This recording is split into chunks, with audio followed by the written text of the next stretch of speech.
এইগুলো এখানে দিতে আছে। এই এই নাসেরে কমলা এই শিক্ষা দিতে আছে, আর চায় যে দুর্নীতি, সুদ, ঘুষ, এই রাহাজানি, সন্ত্রাস এই দেশ দৌড়াইতে পারবে? কোনোদিন পারবে? এই জন্য কোরআনী শিক্ষাকে এক কথায় বাধ্যতামূলক করতে হবে। আমি গেছি ইস্তাম্বুলে, তুর্কিতে গেছি, আমি মালয়েশিয়ায়, আমি ব্রুনাই, যত আছে সমস্ত দেশ, সব জায়গায়, সৌদি আরব পড়াশোনাই করছি, সব জায়গায় দেখছি যে সে ডাক্তার হবে, ইঞ্জিনিয়ার হবে, সে কম্পিউটার সায়েন্সে পিএইচডি করবে, কিন্তু বাধ্যতামূলক তাকে কোরআনী শিক্ষায় শিক্ষিত হতেই হবে, কারণ ইউর এ মুসলিম।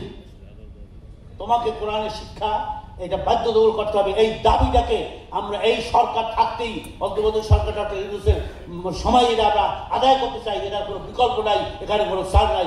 আসুন আমরা এই ব্যাপারে সবাই আলেম ওলামারা আমাদের যোগ্য থাকে এই দেশ পরিচালনার। আব্বাজান রহমতুল্লাহ আলাইহি 91-তে ছাত্র আন্দোলন কেন করছিলেন? যে জেনারেল শিক্ষারা তারা এই আজকাল শিক্ষা করে তারা সমস্ত এই ইউনিভার্সিটির প্রশাসনে থাকবে। কি আপনারা থাকতে চান না? আপনারাই তো দেশ চালাবেন। আসুন সেই নিয়ে আমি আহ্বান করব, এই নাস্তিক বক্তার যারা বসে আছে সচিবালয়, যারা ইসলামের বিরুদ্ধে কলম ধরতেছে, তাদের বিপক্ষে আমাদেরকেও সেইভাবে শত্রু যেভাবে আসবে সেইভাবে মোকাবেলা করতে হবে। এই আহ্বান রেখেই আমাদেরকে সচেতন হয়ে ইসলাম